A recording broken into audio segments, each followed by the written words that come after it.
Pemirsa, setelah ditahan di rutan Pak Jo Palembang, kuasa hukum tersangka Haji Ali mengajukan pembantaran atau izin dirawat di rumah sakit dengan alasan kesehatan yang tidak memungkinkan untuk ditahan dan menderita sakit komplikasi.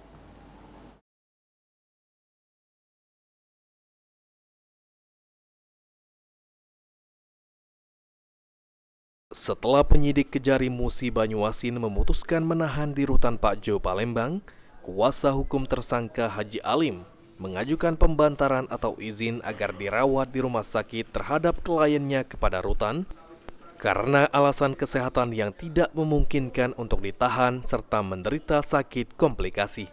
Dari pantauan tim liputan PAL TV, sejak pagi hari kuasa hukum tersangka bersama keluarga telah mendatangi dan mengajukan surat pembantaran.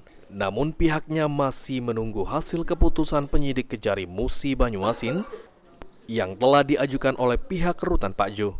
Pihak keluarga juga tampak mengeluarkan beberapa tabung oksigen untuk diisi ulang dan digunakan oleh tersangka di dalam rutan selama penahanan. Menurut kuasa hukum, kondisi kesehatan tersangka dikhawatirkan akan menurun jika ditahan lama di rutan.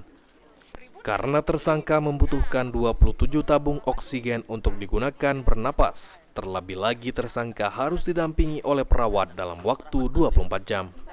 Kuasa hukum menilai penyidik terkesan tidak manusiawi karena memaksakan untuk menahan tersangka yang telah lanjut usia dan menyayangkan upaya jemput paksa yang dilakukan penyidik karena tersangka tidak menghilangkan barang bukti.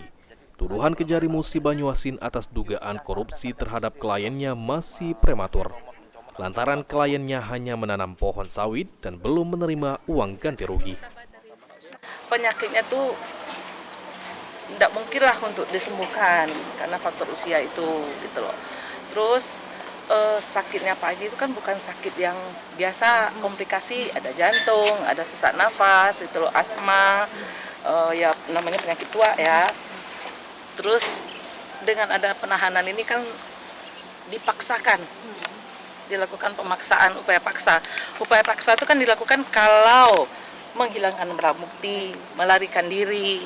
Ini Pak Haji sakit di rumah sakit, posisinya di rumah sakit nih, dirawat, sudah 6 bulan dirawat dan sakitnya sejak tahun 2020 yang parah sejak COVID.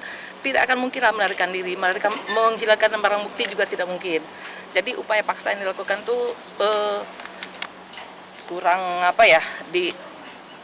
manusiawi ya. Sementara itu, Kepala Rutan Pak Jo Palembang hingga kini masih enggan memberikan keterangannya terkait penahanan tersangka maupun pengajuan pembantaran yang dilakukan kuasa hukum.